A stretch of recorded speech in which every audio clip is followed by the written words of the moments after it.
Pois bem, senhoras e senhores, nesta primeira parte do nosso segundo dia, nós tivemos algumas alterações na programação que os senhores e as senhoras receberam em mãos. Nosso primeiro painel financeiro, os primeiros painelistas, eles tiveram reuniões importantes em suas empresas e não puderam comparecer. Portanto, nós alteramos, mas não vamos fugir do tema, alteramos os palestrantes que trarão informações a respeito deste primeiro painel financeiro. Mas antes de trazermos as duas primeiras palestras que serão apresentadas a respeito desse tema, nós vamos convidar aqui o nosso presidente do Conselho Diretor Executivo da Abranet, o Eduardo Neger, para fazer a abertura deste segundo dia e também trazer algumas informações importantes aos nossos convidados nesta manhã. Então vamos receber o nosso presidente Eduardo Neger para este primeiro momento. Vamos receber com aplausos, por favor, senhoras e senhores.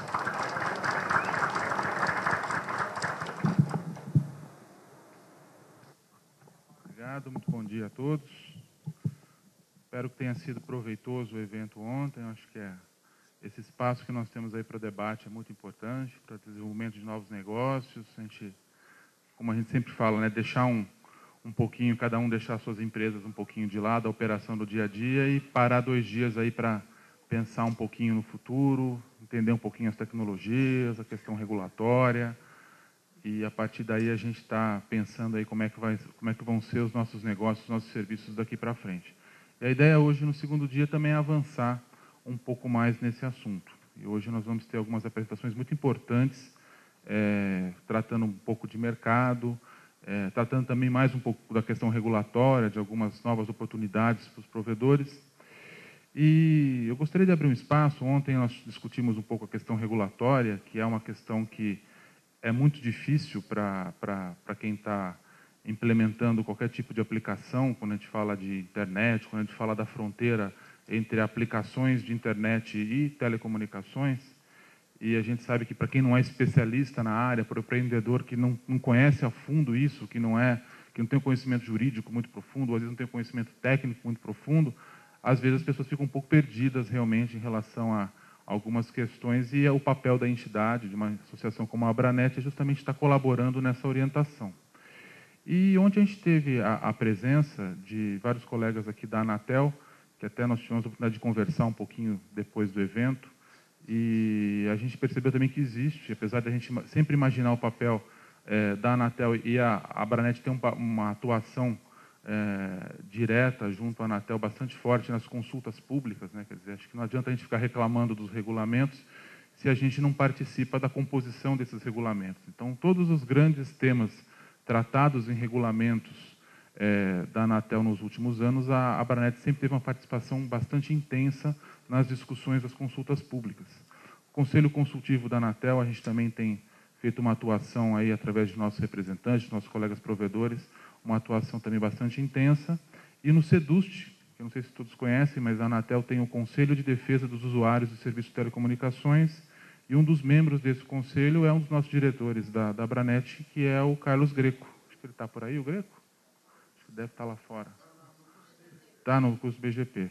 E também é uma das formas da gente estar colaborando também com esse trabalho. E a gente também, discutindo ontem a respeito do papel aí das dúvidas regulatórias, houve uma abertura, e conversando com o Kleber da Anatel, que está presente aqui, eles nos colocaram que existe também a possibilidade, a gente também não conhecia muito bem isso, de, em cada estado, nos escritórios da própria Anatel, o empreendedor que tem lá um projeto, está com a intenção de construir alguma rede, de fazer algum tipo de implementação, algum tipo de inovação que passe pelo campo das telecomunicações, ele pode, preventivamente, antes de começar a implementar a rede, sair comprando equipamento e tudo mais, ele pode pegar o projeto dele e até o escritório. Vai existir sempre um profissional da agência que vai poder lá dar uma olhada, entender exatamente como é aquele projeto e dar as orientações. Olha, que licença é necessário, o que pode, o que não pode fazer, o que tem que se cadastrar de estação, enfim, detalhes regulatórios que muitas vezes não ficam muito claros para quem está empreendendo. Então, a ideia é a gente selecionar, eu sei que a nossa agenda hoje está muito corrida, mas acho importante a gente separar aqui uns 5 minutinhos, pedir a gentileza se o Kleber puder vir aqui só explicar um pouquinho esse ponto e colocar essa disponibilização da agência, que eu acho muito importante. Nós estamos discutindo o desenvolvimento de novos negócios, mas é importante também a gente colocar nesse nosso roadmap a questão regulatória. Então, eu gostaria de pedir a gentileza do Kleber de nos colocar um pouquinho, explicar um pouquinho esse posicionamento, até para ficar claro para todo mundo. Muito obrigado. Bom dia a todos. Conversando ontem com o Eduardo Neger, eu só queria informar, que acho que todos têm conhecimento, que a Anatel está presente em 26 estados e no DF. E desde a sua criação, ela possui um espaço que é a Sala do Cidadão. E só para... Desculpa que eu não me apresentei. Eu sou da fiscalização da Anatel de São Paulo, estou aqui há fazer 6 anos e minha área é fiscalização de modo geral. Então, o que a gente vê na Anatel é que não há uma procura do interessado. Ele busca no Google, ele vai em fórum, mas ele não vai na Anatel. Aí depois há uma reclamação da atividade de fiscalização e abertura de 42 mil PADs, justamente por falta da busca da informação.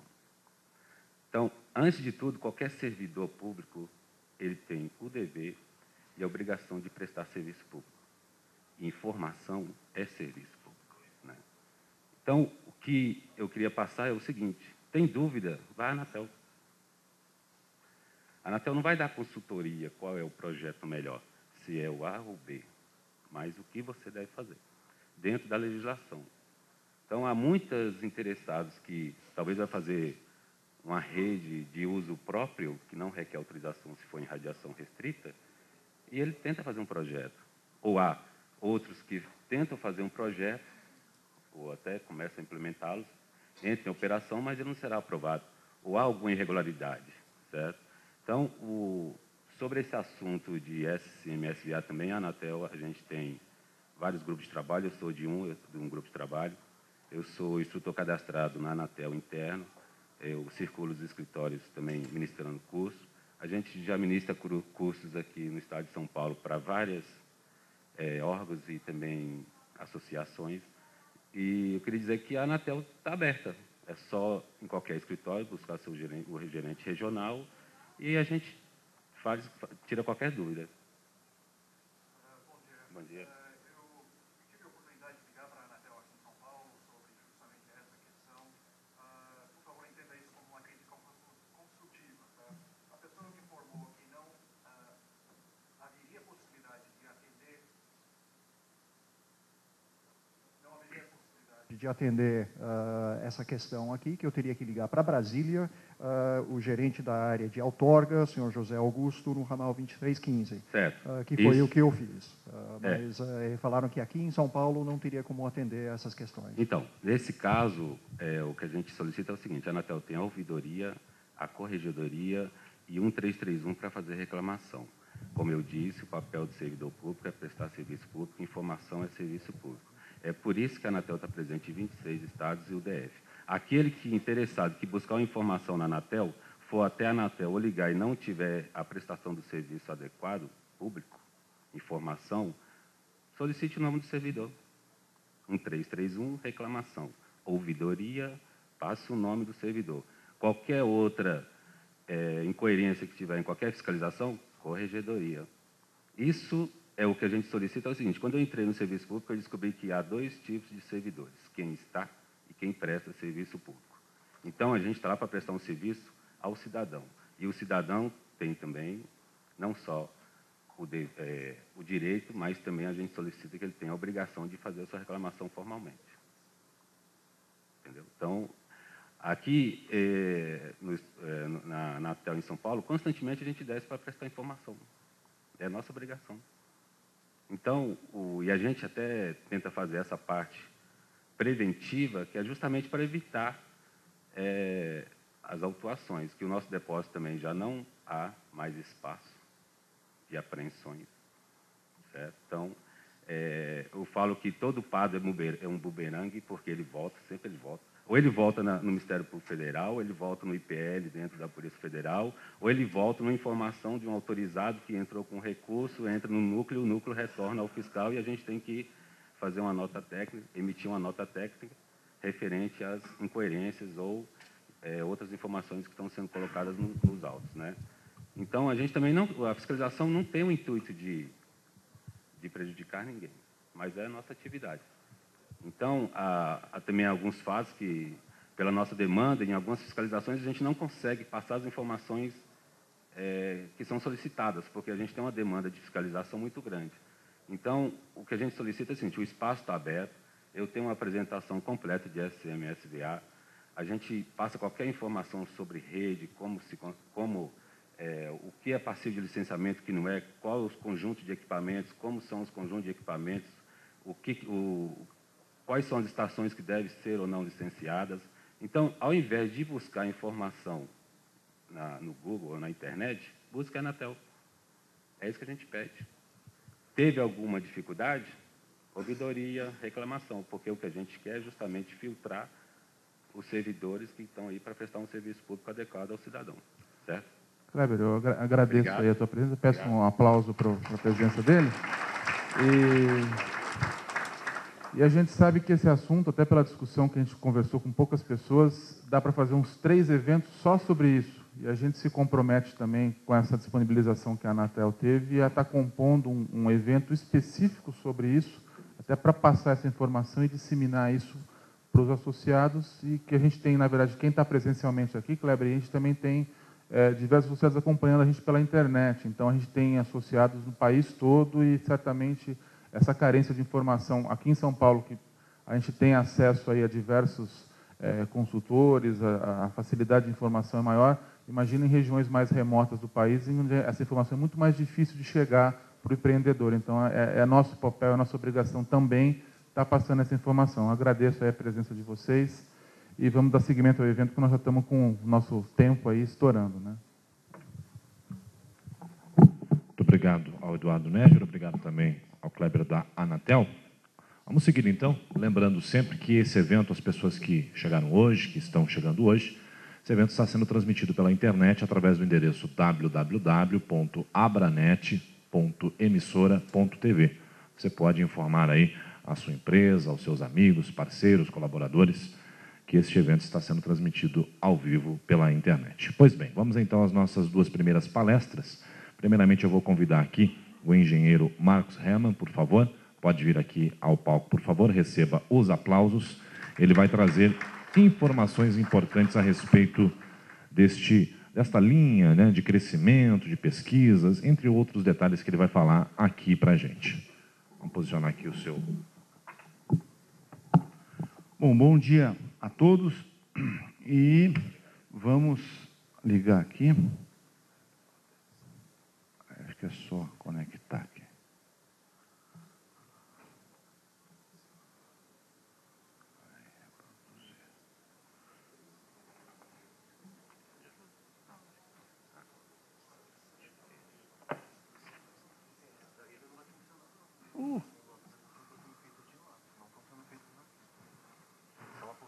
Tá. Tá. Tu quer levar ele para lá? E botar ali? Bom, pessoal, tem vários assuntos assim que estão no momento aí, e eu acredito que o assunto que está bastante assim, ainda traz muitas dúvidas, para todos os assuntos trazem muitas dúvidas, mas vamos conversar um pouquinho sobre o SEAC. O SEAC é uma nova outorga da Anatel, que engloba uma série de formas de prestação de serviço, mas, no geral, é uma autorização que nos permite vender, né, o serviço de TV, o sinal de TV, ou seja, a programação para o nosso assinante. Antigamente, eram licenças distintas, né, dependesse do meio que nós ia chegar ao nosso assinante. Se fosse via cabo, era uma outorga, se fosse via satélite, outra outorga, se fosse via radiofrequência, ainda era uma outra outorga. Pode passar, por favor, mais um. E é uma outorga nova, ela começou, acho que não faz um ano ainda, tem poucos já que obtiveram. Tá ótimo. E nós estamos acompanhando várias empresas com isso. Vamos ver se vai funcionar. Oi?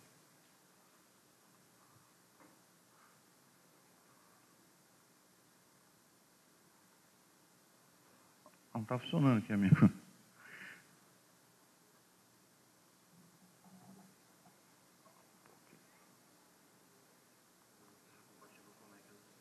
Então, senta ali, eu vou te dando um sinal para ir tocando.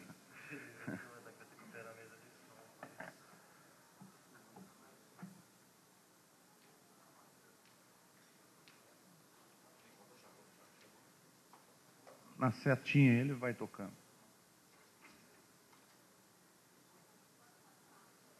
Não? Olha aí.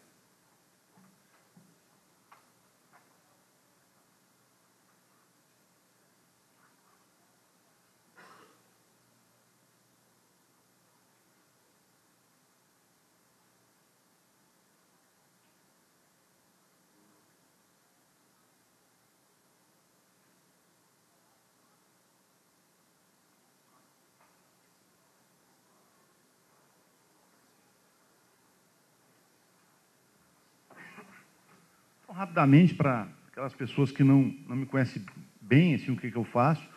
Então, o nosso negócio é obter outorgas perante a Anatel, e a gente também trabalha muito com as empresas, com os proprietários, diretores de empresas, no sentido de expandir esses negócios. Às vezes a pessoa não tem dúvida, assim, se vou para o lado do SEAC, não vou para o lado da telefonia, não vou.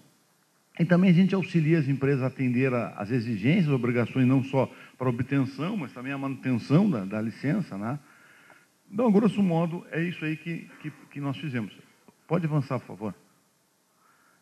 E eu quero, antes de começar, fazer um rápido assim, volta ao passado. Assim, eu vi até o vídeo da entidade aqui, achei muito bacana. E o que a gente, olhando para o passado, a gente começa a dar por conta de algumas coisas, né?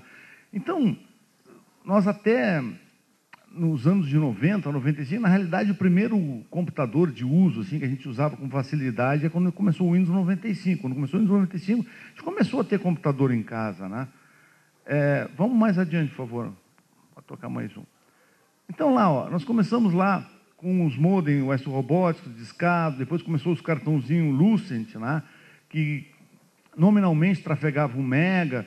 Depois começou, em 2005, apareceu para nós os microtik, e hoje tem até o AirFiber aí. O que eu quero dizer com isso? O que isso aí mostra para nós? Quando eu fui a uma das primeiras reuniões da Internet Sul, todo mundo dizia assim, nós temos o discado, vai vir uma tal de banda larga, nós não temos essas coisas, o nosso provedor vão fechar, nós não temos futuro, todo mundo chorava abraçado lá. Aí um apareceu e disse, não, mas peraí, eu vi um tal negócio de um cartãozinho que bota uma antena, né? Uma antena, e a gente começou a usar o cartãozinho com aquela antena, e aquele negócio era bacana.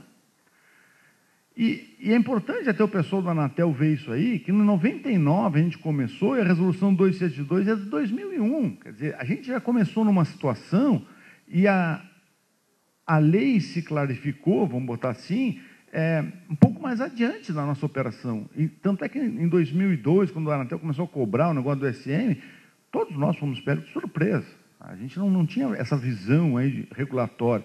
E como o rádio era não licenciado, nós não entendíamos que nós, que prestamos serviço, por prestar o serviço, precisaríamos ser autorizados da Anatel. Então, havia um descompasso do nosso entendimento, né? Outra coisa que eu quero falar é o seguinte, quando a gente começou a trabalhar, as operadoras tinham só rádio canalizado, só rádio TDM, né? E nós só o nosso rádiozinho IP. As nossas redes eram IP, e as operadoras diziam assim, não, isso é bobagem, isso é brincadeira de criança, aí, rede mesmo é rede TDM, né? É rádio tributado, né? A gente não fala em rede, a gente fala em circuito, porque circuito é o que garante mesmo, né? E a gente só usa frequência licenciada, né? E a gente tem o B, e nós falávamos, não, mas nós temos o fallback, se o link se degrada, o nosso radiozinho baixa lá a velocidade, mas não desarma o link, né? Então, isso é o que nós tínhamos naquela época, e nós até ficávamos um pouco chateados, porque a gente pensava assim, poxa, só porque a gente é pequeno, que a gente não tem dinheiro, que a gente tem coisa de segunda classe, né? E, por favor, avança ali. E o que a gente vê hoje? A gente vê hoje que as operadoras falam que em rede, em metro-rede, que é a nossa rede IP, sempre que a gente fez IP. Né? Eles falam em rádio full IP, e o nosso rádio sempre for IP. Eles falam em VLAN, hoje, e nós também começamos a usar VLAN, por causa que era o que nós tínhamos disponível. Né? Eles já falam em usar alguma coisa em frequência não licenciada também. E hoje nós começamos muito a usar rádio de frequência licenciada. Né?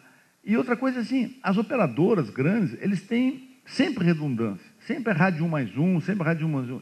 E nós não temos, a gente sempre usou um só, queimou o rádio, manda técnico a trocar, essa é a nossa redundância. Né? E hoje, com uma modernidade, né, que o pessoal, o fabricante de rádio tributado fala, o que eles falam banda adaptativa. E os nossos radinhos sempre fizeram esse fallback aí. Certo? Então, o que a gente tira disso aí? Por falta de opção, sei lá, talvez, a gente sempre teve um caminho certo. A gente sempre começou usando IP, a gente perdeu o medo de usar o IP, enquanto as operadoras ainda têm medo de usar o IP.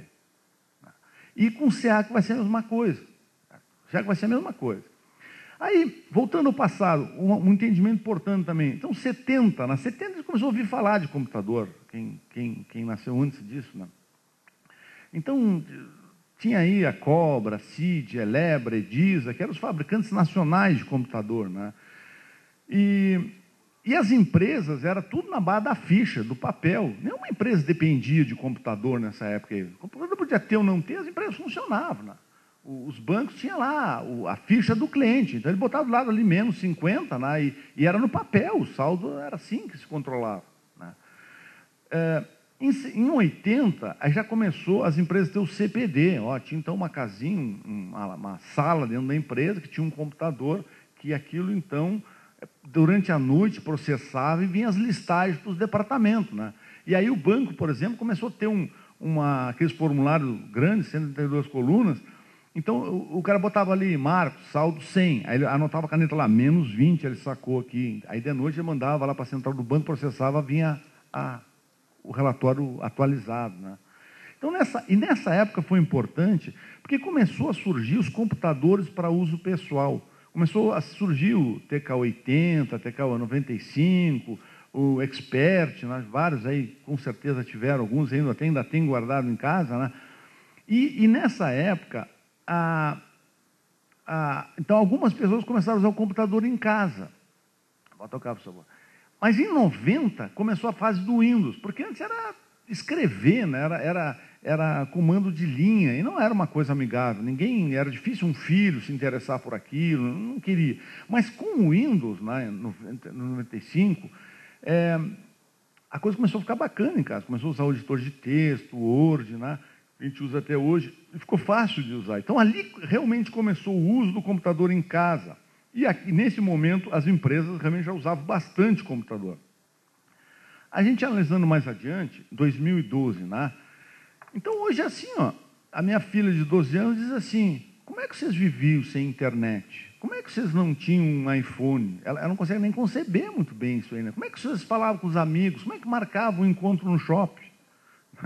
Então, já na visão dela, teria dificuldade de viver naquela época. Né?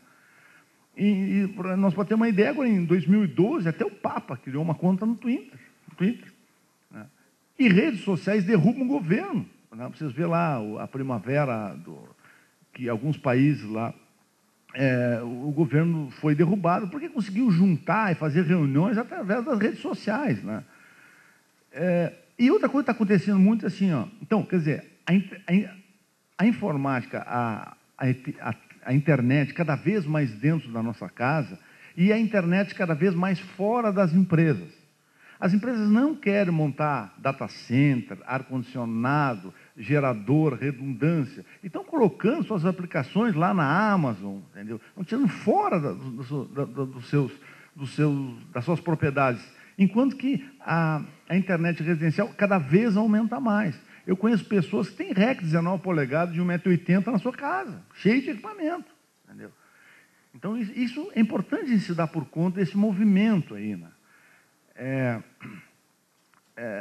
E nas nossas casas, vocês veem que hoje em casa todo mundo tem um roteador, que tem um Fire, que tem talvez até uma mini centralzinha telefônica, um asterisco, para fazer uma ramal da empresa, tem o alarme, já quer também ver a parte do ar-condicionado. Quer dizer, nossas casas começaram a ficar complexas. Nossos sons são 7.2, Dolby, né? Começou a ficar complexo administrar isso aí. Todo mundo chega na sala, tem 5 controles remotos. Né? Então, onde é que vai parar a coisa? Onde é que vai parar a coisa? E, tá bom. Assim. E o que eu vejo é o seguinte, ó, o provedor de internet começou vendendo a internet na casa do assinante. Só a internet. O senhor quer internet? Eu tenho aqui um fiozinho, o senhor liga aí e vai navegar. Hoje, já muitas empresas fazem internet, fazem telefonia. Com CA, que vão fazer internet, telefonia e televisão, certo? E eu acredito mais, nós estamos com um pé dentro da casa do assinante. Então, se vai ter alguma coisa mais forte, por exemplo, de automação residencial, nós somos fortes candidatos a oferecer isso aí para o nosso assinante. Então, quem mais vai atender o nosso assinante nessa complexidade que ele tem hoje de TI dentro da sua casa, quem mais pode atender é nós. Nós temos conta com ele, nós já vamos na casa dele, a gente conhece lá os horários dele, sabe que ele gosta de ser atendido depois das 10 da noite. A gente arruma um técnico, manda às 10 da noite para atender ele lá. Então, esse é o ponto de vista que eu tenho hoje, analisando a evolução da TI. O provedor de internet, ele provavelmente vai deixar de ser um provedor de internet, né? E vai ser um provedor de soluções. Ele vai fornecer uma série de coisas para o assinante residencial, né? Por favor. Então, o que é estar preparado para oferecer isso aí? Né? Então, hoje eu pergunto para todos os produtores, vocês já oferecem telefonia? Entende? Ah, estou começando, estou pensando, já está atrasado. Pode, por exemplo, oferecer monitoramento, né, de câmeras, alarme. Agora, então, vem a da TV. Muita gente pergunta, Marcos, vale a pena? Não vale? Eu vou nessa? Não vou? Então, eu acho que isso tudo faz parte de um conjunto. Né? Eu também recomendo a todos olharem o mercado de automação. O mercado de automação está crescendo muito, envolve bastante dinheiro, é uma coisa complexa de fazer e tem que ter gente muito qualificada. Não é só... A automação em si é o fácil da coisa. Então, o que eu vejo, assim, a gente fala muito em SVA, considerando SVA tudo aquilo que não é a telecom, e a gente oferece pouco SVA para o nosso assinante, poucos serviços para o nosso assinante. Então, uma coisa que eu vejo assim, com esse negócio do CIAG, nós temos que estar permanentemente buscando coisas de SVA para oferecer. Eu vejo assim, ó, todo mundo fala, mas a SVA no fundo representa 10%, 15% do meu faturamento. Pois é, mas porque não tem uma carteira de produtos grande para oferecer de SVA, de serviço adicionado àquele serviço de telecomunicação que a gente entrega nele lá. E tem empresas que eu conheço que isso já está quase meio a meio. O cara, o meio de fatura de telecom, o meio de fatura de SVA. Então, a grande pergunta nossa é a seguinte, esse negócio de TV, eu entro ou não entro? O que eu faço? Certo? Vamos dar uma aceleradinha. Hoje até já está um pouquinho mais claro esse assunto, mas vem cá, o caminho é IPTV, eu posso ainda comprar esses Red End analógicos, que está super barato, eu passo o cabo coaxial e de repente é um caminho, é mais fácil conectorizar, será que não é uma alternativa? Pode passar, por favor. Então, o que eu vejo hoje é o seguinte, o problema é que se não for IP, não vai ter os recursos que a modernidade de hoje exige. Não vai ter. Quer dizer, hoje, o que acontece? A gente ainda, com um serviço de TV, a gente tem que ir lá ver o que está passando, se sujeitar a ver o que está passando.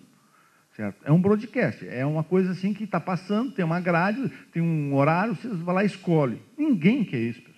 E vocês podem ver que a Cruzada Nova é mais sensível a isso que nós. A gente até é sujeito, porque sempre foi assim.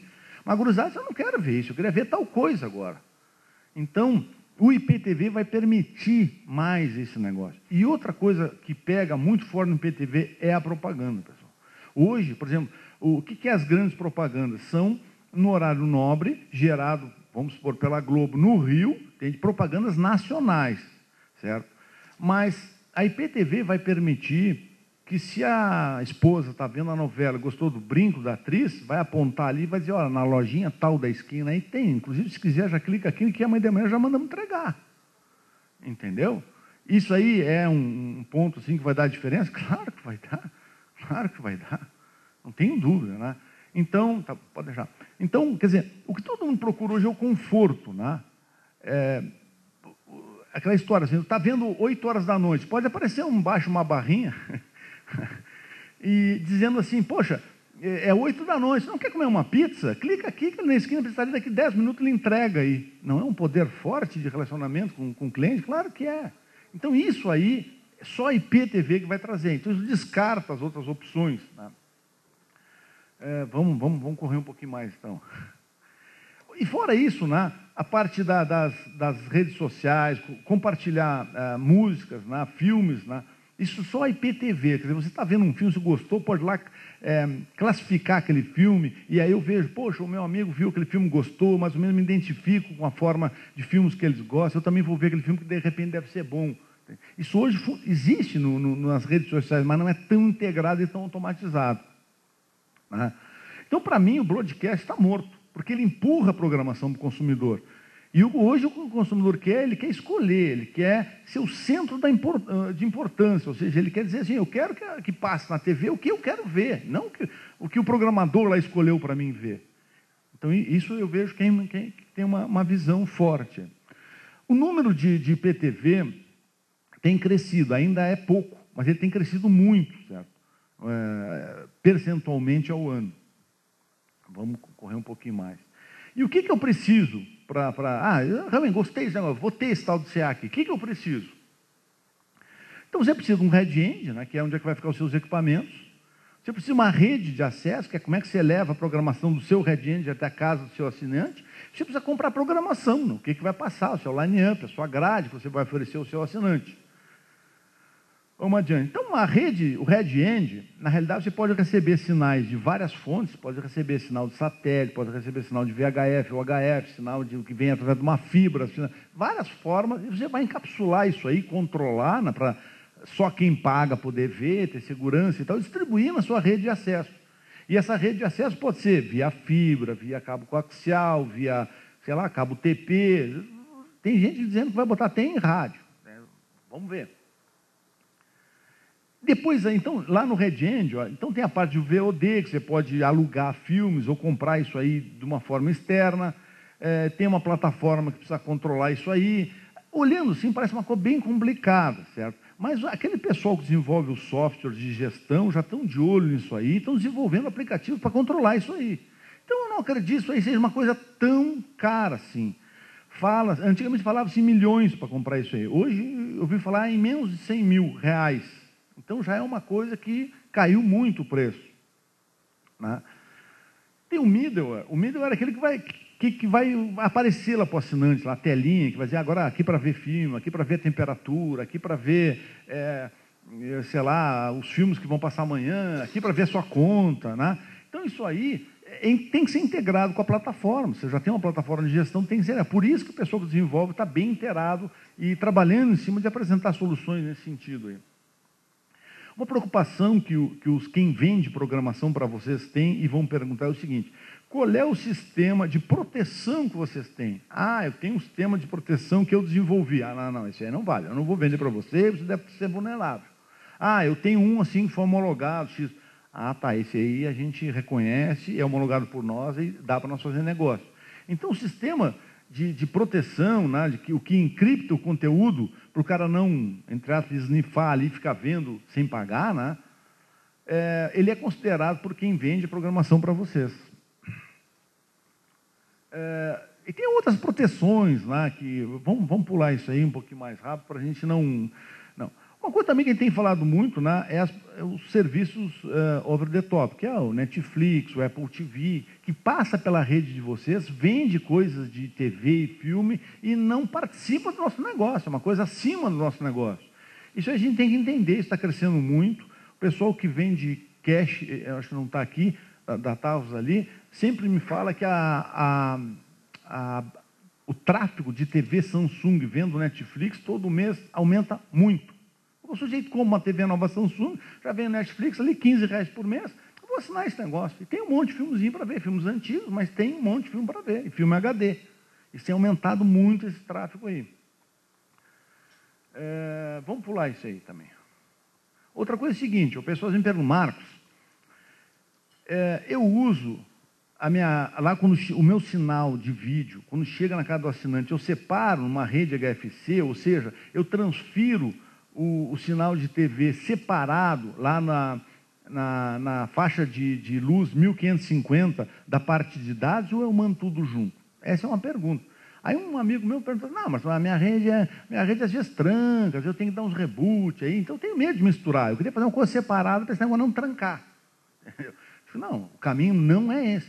Eu acredito que, pode passar, por favor, que o caminho é juntar tudo, sair um cabinho UTP lá e está tudo ali. Ali vai ter telefonia, vai ter voz e vai ter vídeo junto num só.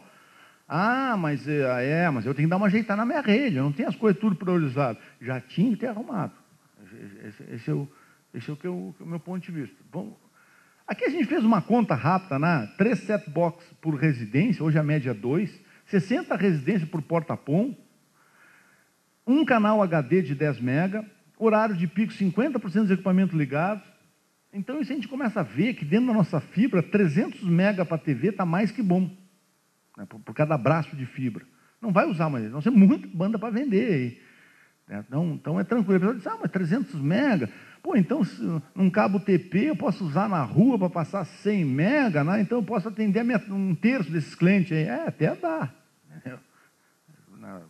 Enfim, vamos adiante. Vamos pular isso aí também. Vou dar uma apurada aqui. Aqui. Uma coisa importante a gente entender quem são os atores dessa coisa de oferecer sinal de TV lá para o nosso assinante. Então, tem primeiro a produção. Né? Quem faz a produção? É aquele cara que faz o programa. Então, tem o cara que faz o filme, o cara que faz a novela. Então, aquilo ali é uma produção. Quem faz é as produtoras. Né? Quem é que regulamenta isso aí? A Ancine. Não tem nada a ver com a Anatel. Aí tem um canal de televisão que pega várias produções, pega a novela, pega um programa do fulano, Beltrano, junta tudo e faz um canal de TV. Certo? Esse é quem faz a programação. Quem é que regulamenta isso aí? Ancine. E tem as empacotadoras, que são, por exemplo, Globosat. Ela, então, junta uma série de canais e monta uma grade e oferece essa grade para quem vai distribuir isso aí para o seu assinante. E é com isso aí que nós vamos ter que se relacionar com esse pessoal aí. Aquele pessoal que tem uma série um pacote de canais para nos vender. Isso é difícil se relacionar, tem associações, NeoTV, enfim, que são especializadas nisso aí, né? E também quem regulamenta a Ancine. Agora, tem quem pega esse programa todo e entrega para o assinante. Esse é nós. Nós pegamos esse pacote todo, montamos um Red End, levamos uma fibra até a casa do assinante, né, e entregamos lá para os nossos assinantes. Esse aí é nosso. E quem é que regulamenta esse nosso serviço? Esse serviço, quem é regulamentado, esse é a Anatel. Então, às vezes a pessoa entende, mas qual é o papel da Ancine nessa jogada? Então, ele faz toda essa parte aí, que não a parte da distribuição em si. Então, exemplos, a equipe da Rede Globo Repórter fez um programa lá na Amazônia, certo? Então, ele fez a produção de um programa. O Canal Rural pegou esses programas e outros programas e fez uma programação de um canal inteiro, certo?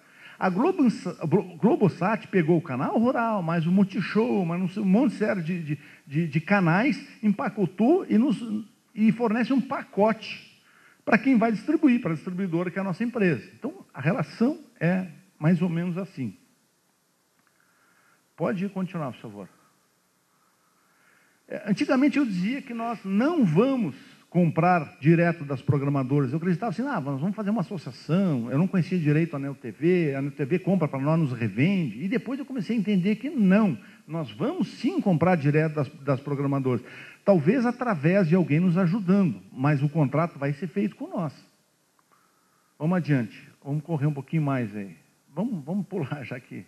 Aqui, pessoal, isso aqui eu tenho falado muito, mas que impacto dá no meu faturamento? O que acontece? Hoje, quem não cresce em território ou em produtos novos, não cresce em faturamento. É difícil crescer no faturamento na cidade que você já atende há 10 anos. Entendeu? Cresce pouco. Então, o que acontece? Um dos jeitos de crescer é oferecer serviço diferente. Então, na internet hoje, 60, 70 reais por mês, telefone, nosso assinante paga uns 60, TV, a gente fala em uns 90 na média, tem uns vão querer canal HD, outros vão querer, quer dizer, nós estamos passando um ticket médio aí de 70 reais para um ticket médio de 200, 220. Isso dá um impacto forte nos nossos negócios aí. Certo? São valores que eu acredito, valores médios, um pouco menos, um pouquinho mais aí. Vamos adiante. E outra coisa que eu quero dizer é o seguinte, pessoal. Quem presta serviço, quem vende, quem oferece o serviço de internet tem que ter SCM, certo? Quem oferece o serviço de telefonia tem que ter STFC. E quem oferece o serviço de TV paga tem que ter SEAC. Certo? Isso aí é ponto. Não adianta o pessoal dizer, mas eu vou começar sem, vou ver o que vai dar. Olha, já está começando errado. Está começando errado. Vamos adiante. Então, sobre a Anatel, né? Sobre os processos. É tranquilo os processos, eles estão... A Anatel está passando por uma readequação de departamentos, lá que todo mundo está sabendo, isso está dando alguns pequenos atrasos, mas nada muito grande.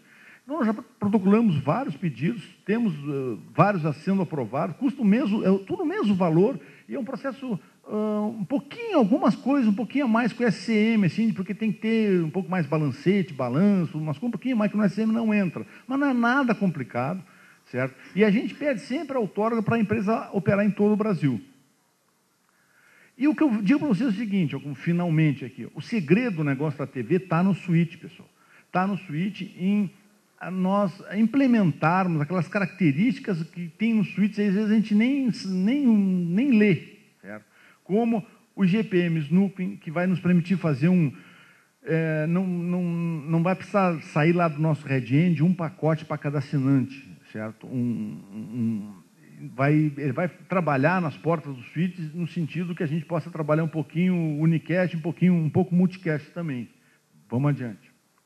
E outra coisa, aquilo que eu falei no início, pessoal, tem que separar os nossos serviços da nossa rede. Não adianta vocês terem um tubão de fibra e dizer assim, tem muita banda, então passa o que quiser que vai dar tudo certo. Não, não é assim, pessoal. Tem que separar um espaço para voz, um espaço para vídeo, um espaço para a internet. E, além disso, ainda, tem que ter a internet empresarial, a internet residencial, cada uma tem uma regra diferente para trafegar dentro da rede de vocês. Umas com mais prioridade, outras com mais banda, entende isso? Porque, assim, a internet, pessoal, se piscar, o cara lá que está fazendo um FTP nem nota. Entendeu? A telefonia, se dá uma piscada, se dá uma latência um pouco maior, o cara já reclama, porque falha um pouquinho. A TV, pessoal, se a latência aumenta, começa a aparecer chuvisco, quadricular a tela, o cara no outro dia cancela o serviço, pessoal. Não tenha dúvida. Então a gente tem que ter um nível de qualidade nas nossas redes muito maior que a gente tem hoje. Pode passar. Bom, então, para finalizar, é isso aí. Nós estamos com o pé dentro da casa do cliente. Esse é o nosso grande patrimônio, certo? Então, eu acredito muito em nós vender outras coisas para ele que não só serviço de telecomunicação. Eu acredito muito no IPTV, não somente no VOD. O pessoal diz, não, mas isso vai virar que vai ser só coisa de aluguel. Não é assim. O pessoal gosta de ver programação também. Tem jogo, tem futebol, tem desenho infantil, tem programação ao vivo, sempre vai ter. Então, eu não acredito também na TV por radiofrequência, no HFC, eu acredito na TV por IP. E a internet, sim, vai concorrer com a TV a cabo. Né? As programações OTT, aí, o Netflix, o Apple TV, vai concorrer com quem vende filmes. Né? Isso está claro. Não acredito nesses sistemas antigos. O pessoal diz, mas tem sistema analógico muito barato, acho que eu vou comprar um DOCS, um DVB. Aí. Eu acho que também tiro no pé. Vocês estão botando dinheiro bom em coisa que a gente já sabe que vai ter pouca vida útil. Né? Outra coisa é assim, o lado do cliente, né? O set-top box aí. O pessoal já me deu um retorno aí que por $30 já tem um set-top box bem legalzinho para botar na casa do cliente com Android, certo? Cardless, não precisa ter aquele cartão que dá segurança. Então já começam os preços a despencar. E vai cair mais ainda. Vamos adiante. Então, eu sempre lembro aí o nosso inventor do rádio, para nós é o padre Roberto Landel de Moura, ele nasceu em Porto Alegre, e pode tocar, por favor. E nós estamos falando aqui na Avenida Paulista, né, ele, nos anos lá de 1901, fez um link aí de 8 quilômetros aqui na Avenida Paulista. Então, eu sempre digo, se o técnico de vocês vai fazer um link lá de 5 quilômetros e não consegue fechar, vocês lembram, olha, 13 anos atrás, um padre lá sem GPS, sem notebook, já fechava o link. Agora, todo recurso não consegue fechar. Quer dizer, é uma vergonha, né? Vamos tocando, por favor. Então, temos meus contatos, eu agradeço aqui a oportunidade, um pouco meio corrido hoje. Quem quiser trocar qualquer ideia, estou à disposição. Por e-mail, pode me ligar, tem meu celular. Então, eu agradeço aí a oportunidade de vocês, hein? Obrigado.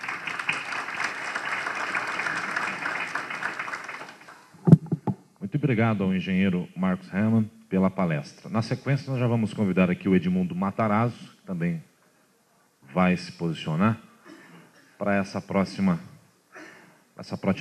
apresentação, que faz parte do primeiro painel. Vamos aplaudir, Edmundo Matarazzo, já está aqui na frente, por favor.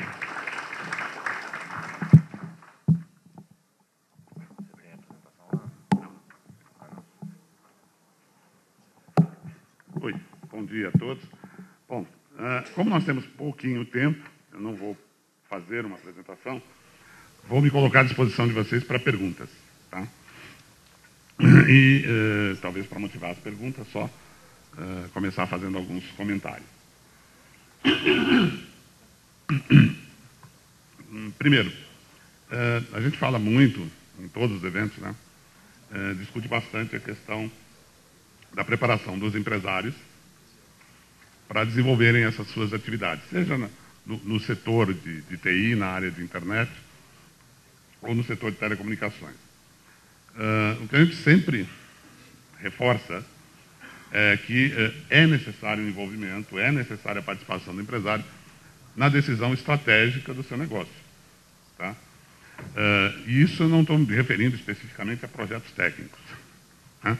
Ou o projeto de uma rede, ou o projeto de um rádio, ou a característica necessária para poder obter a licença da Anatel, ou coisa que vale, mas ao desenho do seu negócio em si. O que a gente nota? Muito pouca gente faz uma avaliação de aonde quer chegar, né? Como quer estar, por exemplo, daí a 5 anos. Que receita pretende estar oferindo, que grupo pretende estar atendendo, né? E, a partir daí, começar a discutir como é que vai fazer isso funcionar, como é que vai chegar a essa situação. Né? E, quando isso não é feito, o que você acaba tendo no caminho são surpresas. Você acaba não conseguindo, às vezes, obter os resultados que você precisa, ou acaba sendo surpreendido por custos que você não esperava. Entre as várias discussões, além da questão da estruturação do negócio, da estruturação das atividades, tem muito qual é a estratégia que você vai usar para divulgar isso para o planeta. Né? Que eu noto? A gente tem um volume de licenças enorme, no caso do serviço de telecom, tem um volume enorme de provedores, tá, atuando na área de internet, mas se vocês verificarem todos os fóruns, todos os locais que fazem levantamentos e mostram grandes números do setor, o pessoal, por exemplo, em termos de provedores de conteúdo e provedores de serviços de internet, fazem referência a 4 grupos. Tá? Quando você olha os números de telecomunicações, eles, na verdade, correspondem a 4 grupos. Tá? Todos os números, em termos de terminais, receitas, correspondem a 4 grupos. Então, existe na minha opinião, não, até uma certa incoerência entre o grande número de pequenas empresas que a gente tem e o pouco resultado que esse grande número consegue produzir. Acho muito por conta da limitação que, às vezes, os próprios empresários colocam nos seus negócios. Eu vi ontem o Irani, aproveitando aqui um comentário dele, dizendo, existe um conceito sendo discutido, ou já regulamentado pela Anatel, de prestador de serviço de telecomunicações de pequeno porte, que é aquele que tem menos de 50 mil clientes. Né? E, poxa, 50 mil clientes é muito. Né? De novo, o que você pretende fazer? Né? Qual é o nicho que você pretende atuar e por que você precisa ser um operador de telecomunicações? Qual o resultado que você pretende tirar daí? Então essa é uma primeira pergunta. Do outro lado, né, você é um prestador de serviço internet, uma plataforma que pode ser usada por qualquer um em qualquer lugar do planeta. Então, certamente, os seus usuários não serão nem 50 mil, nem 100 mil, nem 150 mil, são os bilhões de pessoas que usam a internet. Você só precisa estar com seus serviços na rede. Então, muitas vezes, ao invés de estar preocupado em ter serviços na rede, o foco acaba virando em ter alguns poucos clientes conectados ao seu serviço. Isso é que eu me refiro em estratégia, que eu me refiro em ideia, que o empreendedor tem que discutir para poder desenhar o seu negócio. Tá? Achei ótimo aqui que a Anatel se manifestasse e desse uma indicação para vocês para obter informação. Mas acho importante também o seguinte, quando você desenvolve, quando você vai atuar, né, num setor, num segmento, tem que estudar, tem que aprender um pouquinho do setor, tem que conhecer um pouco o que é que você está assumindo como compromisso, tá? E conhecer um pouco das regras que você vai estar submetido. Até porque isso envolve medir o risco da atividade que você tem. Tá? E com isso você saber melhor se é isso mesmo que você quer fazer ou se é preferível ter um negócio um pouquinho diferente. Tá? Normalmente, quando a gente recebe dúvidas, perdão, que vem perguntas, né, em geral, sobre os vários processos, muitos ligados à telecom, alguns outros ligados à internet, outros ligados à questão tributária. As perguntas vêm em busca de modelos.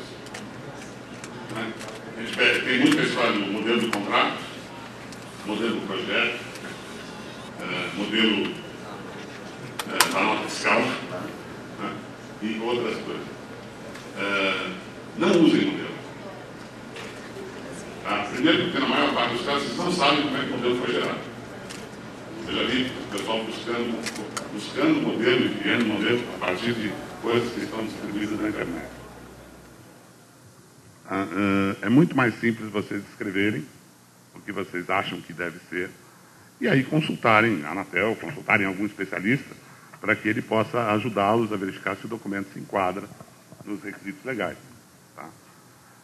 Mas é importante que vocês participem dessa formatação do negócio. Tá?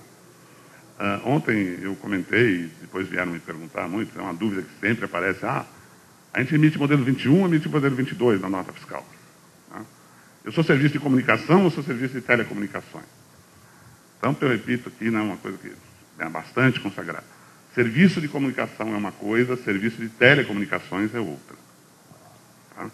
Serviço de comunicação tem a ver com jornal, revista, radiodifusão, outra coisa, não tem a ver com telecomunicações. Dá uma confusão porque tem um serviço de comunicação multimídia, né? E aí o pessoal, é serviço de comunicação multimídia, então é nota de serviço de comunicação. Não tem nada a ver. Serviço de comunicação multimídia é um nome fantasia para uma modalidade de serviço. Podia chamar serviço de comunicação de dados, SRTT, como era no passado, podia chamar um monte de coisa, aliás, tinham vários nomes. Tá? O que é, na essência? É serviço de telecomunicações. E em sendo serviço de telecomunicações, o modelo é o 22. Tá? Não é o 21. Quais são as consequências de mudar do 21 para o 22? Nenhuma.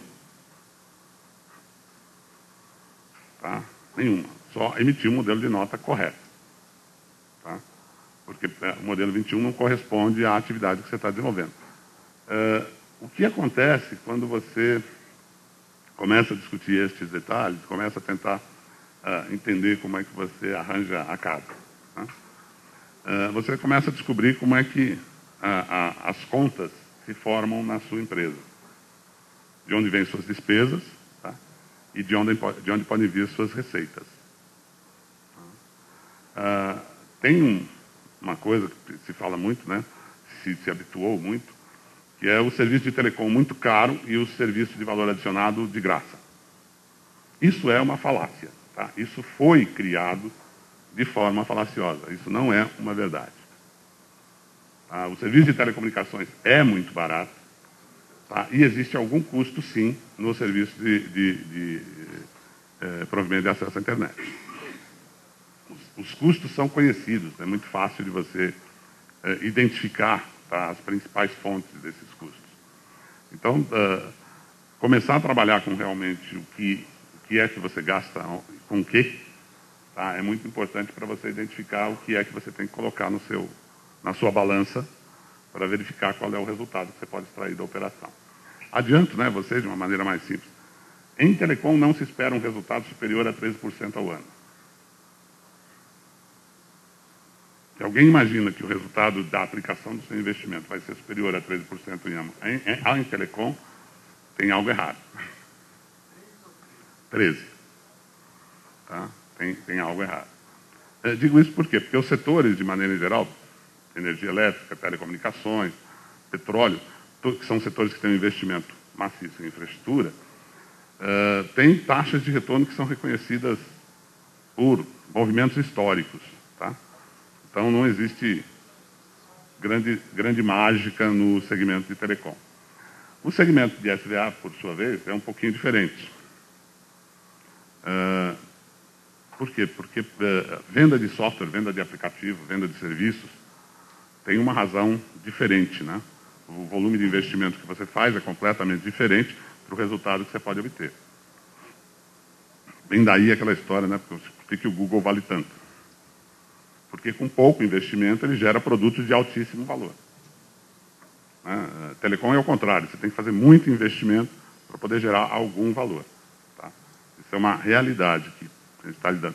Eu digo isso porque a gente, conversando aqui com o Média, mesmo comparado, a gente tem uma preocupação aqui na Abranet, que é um pouco passar a vocês, é o seguinte: um setor que é pujante, é importante hoje no mundo inteiro, é o segmento internet. Tá? E mesmo as empresas de telecom já perceberam isso. Tá? Então, vocês estão num segmento que, nos próximos anos, vai se expandir, vai crescer, vai ser a joia da coroa, tá? Em vários sentidos. E vocês têm que aproveitar esta oportunidade. Tá?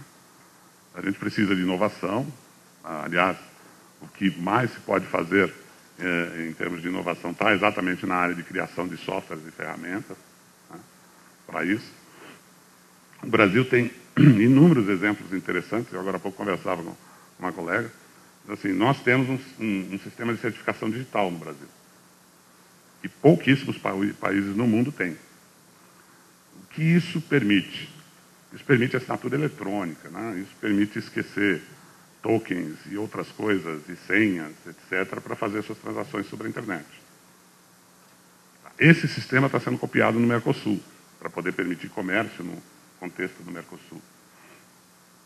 Então, notem, né? O comércio eletrônico vai se expandir, as aplicações desse tipo vão crescer.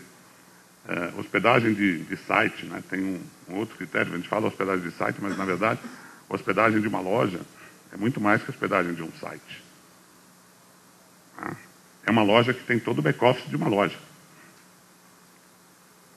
Com uma diferença, né? Eu brinquei também agora há pouco. Ela não atende o bairro, não atende a rua, não atende o município, não atende o estado. Atende o mundo. É um outro contexto de prestação de serviço. Então, eu acho que isso vocês devem ter em conta aí na estruturação do negócio de vocês, para que vocês tirem melhor proveito, tá? Tirem melhor resultado do esforço que vocês estão fazendo. Mas eu falei muito. Se tem alguma pergunta específica, algum ponto que vocês gostariam que eu comentasse? Pois não. Meu nome é Wanda Scartesini. Eu sou velha de guerra nesta área e na ICANN e coisa de internet. Uma das principais questões que eu me pergunto sempre aqui nós estamos falando ali de desafios e oportunidades para esse segmento, é que quando você olha o mundo, você enxerga a Alemanha, por exemplo, que vende nomes de domínio, tem mais de 10 milhões, tem muito menos população do que a gente. Nós temos só 3 milhões de nomes de domínio. O segmento de venda de nomes de domínio é um segmento fantasticamente bem remunerado. Tem soluções e modelos de negócio que geram bilhões de dólares, né? O Brasil não consegue enxergar esta questão. Eu sei muito bem quais são os principais problemas, mas esses principais problemas precisam ser atacados e negociados aqui pela Abranet para conseguir fazer com que este setor aqui realmente seja do tamanho do país que a gente tem. Porque senão fica uma coisa... Eu acho que ninguém pode pensar, na minha modesta opinião, neste momento, em mudar de camisa. A internet é o big business. Só que a gente tem que equacionar efetivamente a melhor solução aqui para o Brasil, porque do jeito que nós estamos, comparativamente, até com a Argentina, né? A Argentina tem aí 2 milhões e não sei quantos mil nomes de domínio, nós temos 3 milhões e pouco. É ridículo. Então, eu acho que tem que haver um repensar dessa questão e é este fórum, a Abranet, que tem que botar os dedos na ferida. Então, acho que eu só queria, digamos, dar reforço ao que você está dizendo, que não é momento de pensar em modelo de saída do mundo internet. O mundo internet é o melhor mundo, tanto que Telecom está migrando para este mundo, né? Então, eu concordo integralmente com você, mas queria levantar o problema que eu acho que nós não estamos explorando efetivamente aquilo que é necessário explorar para ter uma boa oportunidade para o segmento de ISPs aí. Obrigada. Obrigado. Tá alguma questão? Alguma outra questão que vocês achem interessante? Não? Bom, deixa eu dar só vou dar uma notícia para vocês, então. Faço. Havia uma previsão de um painel, né, que a gente acabou se substituindo, e eu ia participar do painel para falar exatamente de financiamento, né? E uma das coisas que está no ar, vocês já devem ter ouvido falar, é uma desoneração para investimento em infraestrutura, chamado lá de RPNBL, né? Um financiamento para a construção de redes, especificamente redes para suporte de internet. O processo é bastante complexo, eu não vou explicá-lo aqui nos detalhes, mas para vocês terem ideia é o seguinte: existe uma lei que tratou da desoneração de uma série de serviços, incluiu a área de telecom. Essa lei depois teve um decreto regulamentando esse segmento específico de telecom e colocou, na verdade, para a obtenção dessa desoneração, duas entidades participando do processo, o Ministério das Comunicações e a Receita Federal. O que significa essa desoneração? Significa redução dos tributos federais, basicamente PIS/COFINS. E, em alguns casos, de construção de rede, inclusive isenção de IPI. Tá? Estruturaram 13 redes típicas, tá? Redes de fibra ótica, data centers, redes Wi-Fi, isso tudo está inserido dentro do contexto. Para cada um desses casos, você apresenta um projeto, tá? Que deve ser aprovado pelo Ministério das Comunicações, e depois do projeto aprovado pelo Ministério das Comunicações, você solicita, então, essa desoneração junto à Receita Federal. Tá? A gente vai ter esse trabalho mais desenhado, com um pouco mais de detalhes, e até depois vai ser disponibilizado aí para os associados. O que importa falar para vocês? O processo, né, estava todo definido e amarrado para que os processos fossem apresentados até o mês que vem. Já há uma medida provisória já aprovada nas devidas comissões, agora falta passar para o plenário, em que prorroga esse prazo para o ano que vem. Tá? Por quê? Porque, na verdade, entre a ideia da emissão da lei e do decreto e a consagração dos regulamentos, né, o último regulamento da Receita Federal foi publicado dia 6 de maio. Então, era assim, 30 dias antes de vencer o prazo para apresentar o projeto, que a gente conheceu as regrinhas da Receita Federal. Então, era praticamente inviável ter tempo para apresentar qualquer projeto dentro do esquema que foi montado. Então, o prazo está prorrogado, existirá mais tempo sobre isso. Quais são os cuidados? Né? Obviamente, a desoneração não vem de graça. Existem algumas obrigações. Primeiro, como é que isso é visto pelo governo? Essa desoneração é uma tentativa de antecipar investimentos que seriam feitos até 2016 para que eles sejam feitos já a partir do ano que vem. Tá? Então, o pensamento é sempre uma antecipação de investimento. Como antecipação de investimentos, a ideia, o benefício é a desoneração, que só ocorre ao final do processo. Então, o que a Receita estruturou? Você faz uma solicitação de desoneração, você tem um projeto para executar, né, durante esse período. Ela concede uma suspensão analisa e acompanha o seu projeto, e se o projeto for concluído e executado conforme acordado, você, ao final desse período, tem a desoneração. Se der alguma coisa errada, você paga juros e multa, etc., dos tributos todos que são devidos. Tá? Então, assim, é uma desoneração, mas é algo que você também tem que pensar com muito cuidado, porque a única forma de você abrir mão do Estado abrir mão de algum recurso, né, é uma contrapartida clara e um benefício claro. E o benefício o projeto tem que estar aprovado no Ministério das Comunicações e tem que ser executado como está no Ministério. Um outro detalhe interessante, a aprovação do projeto não acredito que seja algo muito difícil, mas o projeto só pode ser alterado uma única vez ao longo desse período. Tá? Então você tem que acertar bastante bem, tá? O seu projeto para não ter um problema ao longo do período. O que a gente acha? Para aqueles que têm uma previsão de construção e de investimento feita, vale a pena analisar o processo. Se você não tem nada feito, não pense em correr atrás do processo, porque agora tem uma desoneração. Talvez isso não produza nenhum resultado interessante para você. Acho que para aqueles que pretendem fazer um programado já fazer um investimento, pode ser uma oportunidade interessante. Um outro detalhe, né, que a gente ainda não conseguiu avaliar. Para poder obter a desoneração, também na execução do seu projeto, se assume um compromisso que é o uso de equipamentos de fabricantes nacionais. Aí entra uma componente difícil de você avaliar. A gente não sabe se os preços, né, que são praticados pelos fabricantes nacionais são competitivos o suficiente para não descompensar a desoneração. A gente sabe que a gente tem vários fornecedores que vêm lá da Ásia que jogam os preços muito, muito abaixo dos preços que são praticados aqui. Então, essa outra componente também entrou. Qual é a dificuldade? Existe uma lista, né, com a definição de participação de produto nacional, para os vários componentes de rede, mas não tem a identificação de quem são os fornecedores. Tá? Então, você tem que meio que descobrir, é o que a gente está fazendo agora, tentando descobrir e elencar quem são os potenciais fornecedores, até para poder consultar preço, né, desses fornecedores, para eventualmente poder ter projetos nessa linha.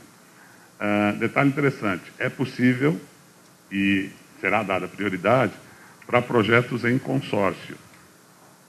Os projetos não precisam ser isolados. Tá? Vocês podem se reunir em consórcio, um grupo de empresas, tá? para obter isso. Qual é a pré-requisito? Tá? É ter dentro desse grupo uma empresa com autorização de serviço de comunicação multimídia. Não precisa nem todo mundo estar autorizado, só precisa ter um com essa autorização. Tá? Então, é interessante porque, como eu disse a vocês, o projeto está dirigido especificamente para suporte à banda larga, então fica muito claro quando se identifica qual é o tipo de licença, né, que está sendo exigido para isso. Tem-se mais tempo para o projeto, um projeto até 2016, eu acho que é uma oportunidade interessante. Lembrando a vocês o seguinte, não tem só rede, tá? Tem data center no meio do caminho, portanto dá para construir ponto de troca de tráfego, dá para construir o seu data center especificamente para prestação de serviço de internet, dá para pensar em algumas outras coisas que não sejam só infraestrutura de telecom, tá? Porque existem alguns elementos dentro dessas 13 redes que permitem isso. Então é uma oportunidade aí interessante. Acho até que a Abranet talvez possa ajudar um pouquinho os associados aí nessa questão. Tá? Não sei se tem alguma pergunta específica com relação ao PNBL, nessa questão do... Oi.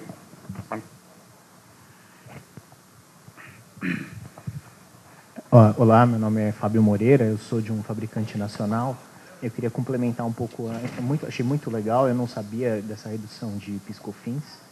Do lado dos fabricantes nacionais e também alguns importados, existe todo um trabalho para reduzir o IPI. Né? Algumas empresas conseguiram redução de IPI de 10% para 2%, através de um decreto do Diário Oficial, isso saiu, é uma redução importante.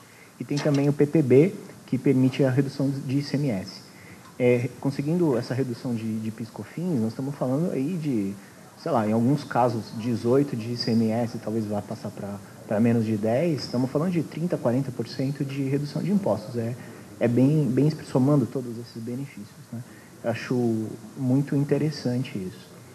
Eu não sei, acho que não é do conhecimento de todos, talvez a composição de todas essas reduções. A minha pergunta é, em relação às associações de internet, a Abranet especificamente, vocês têm algum planejamento de compras coletivas e de informação, de passar essas informações de redução de impostos de uma forma mais estruturada para todos os membros e que a gente pudesse se cadastrar aí como um fornecedor nacional? A gente está preparando o material exatamente para que ele possa ser divulgado. A ideia é ter uma cartilhazinha com as explicações mais óbvias, né, uma coisa mais sintética, para que os empresários possam identificar quais são os benefícios. Hoje, se vocês acessarem o site do Ministério das Comunicações, existe lá um conjunto de informações bastante extenso. O problema é que são manuais, decretos, normas, é um pouco árida a leitura. Tá? E existe também um pequeno conjunto de perguntas e respostas para tirar dúvidas. Mas a gente acha que tem algumas respostas que podem levar a uma dupla interpretação, então tem que ler com cuidado. Tá? Lembrando que o FAQ é um pouco, no caso do Ministério, é um pouco a venda do projeto. Né? Foi. Sim. Veio uma pergunta, né, que apareceu já antes. E o pessoal que é optante do Simples? Bom, existe um pequeno detalhe. Na lei do Simples, você tem um artigo que trata da sua exclusão de qualquer outra benefício, né, ou desoneração de tributos, porque o Simples em si já é um esquema de desoneração. Tá? O que, nos contatos que a gente teve com o Ministério está sugerindo é, primeiro, use o consórcio. Se uma empresa que for a líder do consórcio não for optante do Simples, não tem problema. Tá? Ou simplesmente saia do Simples. Tá? O que era praticamente impossível quando a aplicação, a prazo de apresentação do projeto é no mês que vem. Com o prazo indo para o ano que vem, tá? Isso é efetivamente uma possibilidade. Mas lembro a vocês, esse projeto, né, esse modelo para desoneração, ele foi pensado para grandes investimentos, na verdade, para a construção de redes de maior parte. Se vocês olharem as redes que estão listadas, a ideia é construção de backbone, construção de backhaul, além das construções dos segmentos de acesso. Tá? Então, eu acho que não faz sentido um projeto pequeno. Acho até porque num projeto pequeno o volume de benefícios que você poderia obter não é tão relevante. Tá? Então, uma sugestão que a gente está dando é que vocês trabalhem a ideia, talvez, de formar consórcios, formarem grupos maiores e atuarem numa dada região. Tá? Volto a dizer, nesse projeto, sobra outra vez espaço para vocês pensarem não em serviço de telecom, em internet. O CGI luta com uma política de montagem e distribuição de pontas de troca de tráfego. A gente precisa de mais recursos e mais integrantes, né, da internet distribuídos pelo país, porque o que a gente vê muito é o seguinte, né, o nosso ponto de troca de tráfego no estado de São Paulo está lá em Barueri e tudo tem que parar em Barueri. Né? Não se tem nada no meio do caminho que possa ajudar, não se distribui essa função com muita facilidade, é uma concentração de tráfego muito grande. Então, uma ideia talvez seja vocês pensarem em projetos, não para rede de acesso, mas em projetos para distribuir um pouquinho mais a troca de tráfego dentro do Estado, por exemplo, né? Falar aqui do Estado de São Paulo.